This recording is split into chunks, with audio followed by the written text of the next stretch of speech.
Subscribe करें हमारे YouTube channel साधना gold को और पाएं वीडियोस सबसे पहले।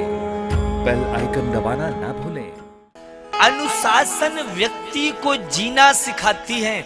आज के समय में हर व्यक्ति आजादी चाहता है। क्या चाहता है? हमको कोई रोके नहीं। मैया सब यही चाहते हैं, कोई हमको टोके नहीं। हम ये कर रहे हैं, आप क्यों बोल रहे हो? आपके जेब का लग रहा है क्या कुछ? आप क्यों ऐसा कह रहे हो?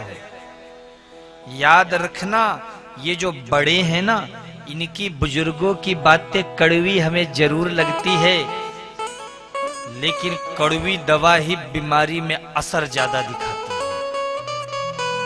बीमारी हो तो जो कड़वी दवा होती है ना, वो ज्यादा असर दिखाती है।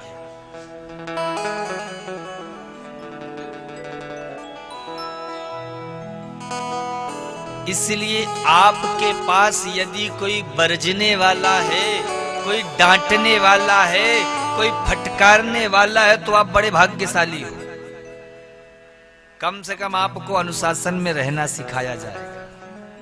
आप जरा से भी अपनी लक्ष्मण रेखा क्रॉस करोगे, तुरंत बढ़ जाएंगे, नहीं ये उचित नहीं है। आज तक हमारे यहाँ ये सब नहीं चला, ये अब नहीं चलेगा। हम जब तक जिंदा हैं तब तक हमारे सामने ये नहीं होगा, अपने हम मर जाएंगे तब जो तुम्हें करना हो करना।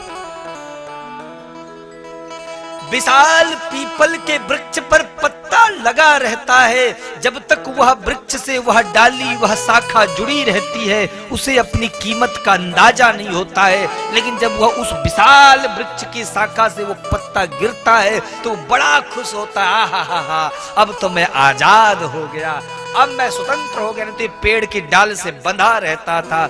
लेकिन उस पगले को कौन समझाए कि अब तो तू सूख जाएगा, मुरझा जाएगा, अब तेरी जिंदगी नहीं रहेगी। कीमत उस पत्ते की तब तक थी जब तक उस वृक्ष की डाल से जुड़ा था। इसी प्रकार से कुछ महाराज लोग ऐसे होते जो सोचते नहीं हम स्वतंत्र हो गए, हमें कोई डांटने वाला नहीं है, कोई फटकारने वाला नहीं है, कोई बोलने वाला नहीं, अब तो हम आजाद हैं।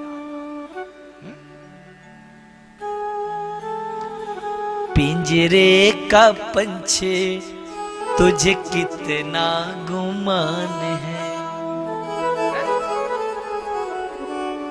महाराज, अगर आपके जीवन में कोई डांटने वाला है तो समझ लीजिएगा आप बड़े भाग्यशाली हो। क्योंकि महाराज ये जो बड़े हैं, बुजुर्ग हैं, जब ये चले जाते हैं तब घर में कोई डांटने वाला नहीं रह जाता है। इसलिए इनकी खूब सेवा करो। स्वतंत्र रहने का कभी प्रयास ही मत करो। स्वतंत्रता आएगी, बुद्धि बिगड़ेगी। स्वतंत्रता आएगी, मन बिगड़ेगा। स्वतंत्रता आएगी, विचार बदलेंगे।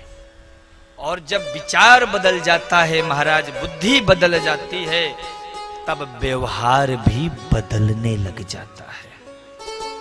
तब व्यवहार भी बदल जाता है। इसलिए माई बाप, एक चीज को तो जीवन में जरूर धारण करो, नित्य